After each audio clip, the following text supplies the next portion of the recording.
Hello, my name is Frank, and I would like to go over the 5 most memorable books in the year of 2025. Number 5, The Idiot by Fyodor Dostoevsky. I don't have the physical copy with me because I let my friend borrow it. Diego, if you're watching this, can I please get my book back? The Idiot is about a young prince who's radically innocent and has just left a sanatorium where he was going through epilepsy treatment. And the plot about this novel is basically the prince readjusting back to civilization. This is actually my second time reading this book. My first time reading this book was in February of 2020, and my initial read was a little bit difficult because it was my first Dostoevsky novel back in the time, and I've read upwards to 5 of his books. And I guess my most recent read was in March of 2025, and yeah, I was more present on my second read. Granted, I knew the plot, I knew how the novel ended, so I was kind of more attuned to the story and the character or the world building around the novel. I guess I want to say one thing about Dostoevsky novel. If you read Dostoevsky before, you know that his plot is brilliant, but I feel like, at least in my opinion, the plot kind of seems to be a little bit of a side piece. The main piece, the main steak, the main lobster sandwich of Dostoevsky novel is whenever the characters are kind of going on a huge yap session, or characters are having a social or religious discussion, or characters are observing another characters. I think that is the main and the best part of Dostoevsky novel. And in this book, The Idiot, I feel like he does that quite a bit and really well throughout the novel. For book number 4, I have Beatrice and Virgil by Yann Martel. This book follows Henry, who's a writer, and is befriended by a taxidermist who needs help writing or finishing up his play about 2 animals. The 2 animals are a donkey named Beatrice and a monkey named Virgil. The play is about the 2 animals that were tortured, abused, and seen as a lesser being. Henry struggles to fully grasp the pain and the suffering that the animals went through. This actually kind of creates a rift. It creates a frustration for the taxidermist, who wants Henry to empathize the suffering and the pain the animals went through. But Henry just isn't able to. He kind of sees it in a very analytical view. This actually leads to the tragedy of the novel. I was very disturbed by the ending. I actually didn't pick up any book for a few weeks. So after reading, I tend to kind of go on Google reviews and just look up reviews on the books that I just finished, and I was very disturbed and distraught by the Google reviews for this book. I saw a bunch of 1.2s, or like not anything above 1.5, maybe like upwards to 2. So that was very saddening to me. But that just kind of shows you the subjectivity of reading.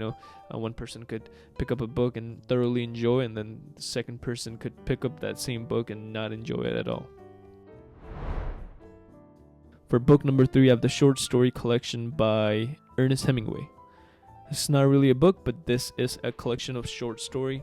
I know it's maybe a little bit cheating, but I've been reading Ernest Hemingway since I was in middle school, and I've always enjoyed his short and concise way of writing his prose.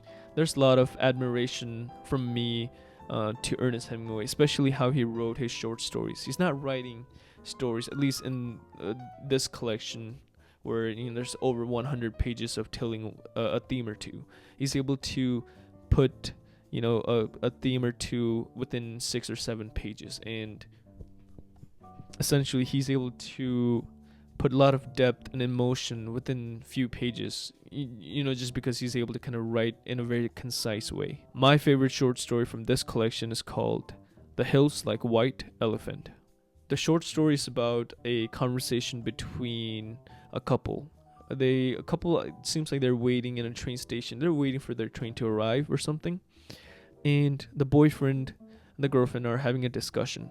Once again, this isn't directly kind of written, but you can infer on the conversation that they're having as a conversation about possibly having an abortion, and the girlfriend isn't fully on board. She's not emotionally invested, or just kind of feels a little bit emotionally distant from her boyfriend, while her boyfriend is very encouraging her to do the right thing. But yeah, within, I think, might be like 6-7 pages. Oh, man, I don't. Might be like around 8 pages or so.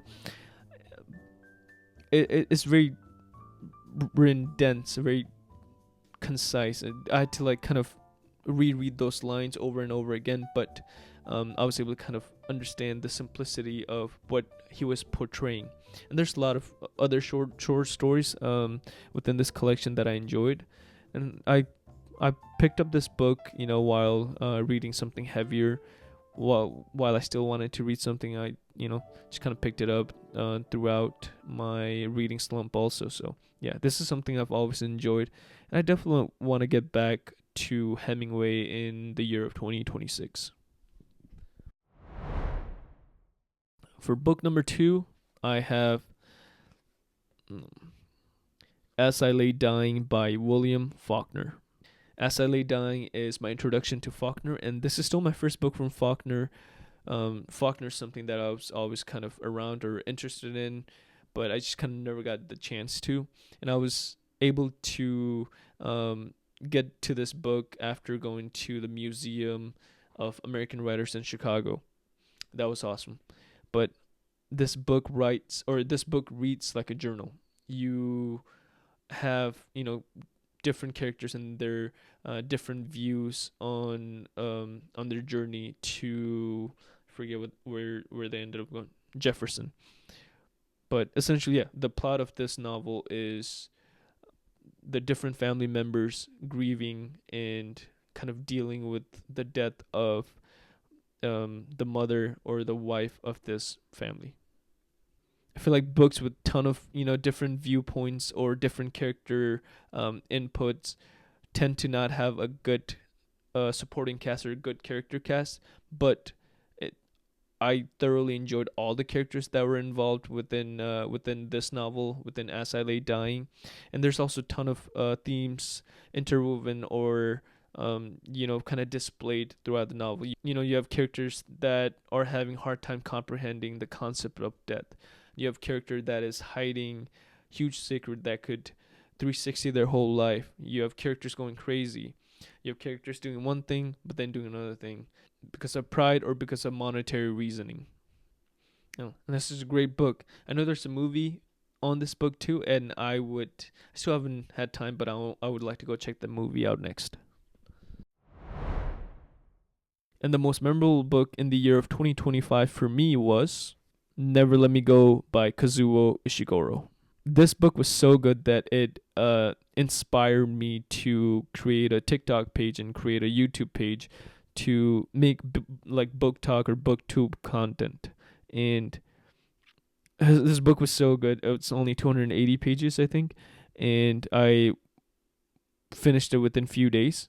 And essentially the plot of this book is about 3 kids. It's a coming of an age story. I always enjoy those coming of an age, like feel good stories. And initially, the 3 children are seen to be very normal, have a very normal life. But once they get into the puberty, once they get into the teenage years, and into the adulthood, you get to realize how not normal their life is. I remember not being able to put this book down, and as something that I just hadn't felt in some time when it came down to reading. This, I guess I'll say this book is slow, but it kind of reads like memoir. Ishiguro, he writes like he's writing a collection of memories, and that is a very main that is a very huge theme within this novel, and themes such as accepting fate. I guess a book like this or a book that has plot like this, they don't really accept their fate. They fight their fate, but within the characters, some I don't want to spoil it too much, but our main characters end up accepting their gruesome fate, and Kazuo kind of writes the accepting fate doesn't always kind of have to come in a rebellious way. You can accept your fate, even if it's gruesome, but in a very peaceful and a beautiful way. And this book, most importantly, also inspired me to write again. Kazuo Ishiguro, I love you, man. He inspired me to write like him. He inspired me to write like. He inspired me to, have a way to kind of put memories into my writing, and you know, memoirs and biopics or like these documentaries. That's something I've always enjoyed, and that's what this book felt like to me. And yeah, this was awesome. Um, this is my first year starting like a book talk or a booktube account, and it's been very blissful. It's been very awesome. I've made a lot of friends, and whether it's online or in person that I've talked to or I've chatted over books, I've really enjoyed my relationship within this community. And yeah, I'm recording this in 12/29, so New Year's coming up soon. Hopefully, I get this put out. So if you're watching this all the way to the end, I hope you guys have a happy New Year and good happy 2026.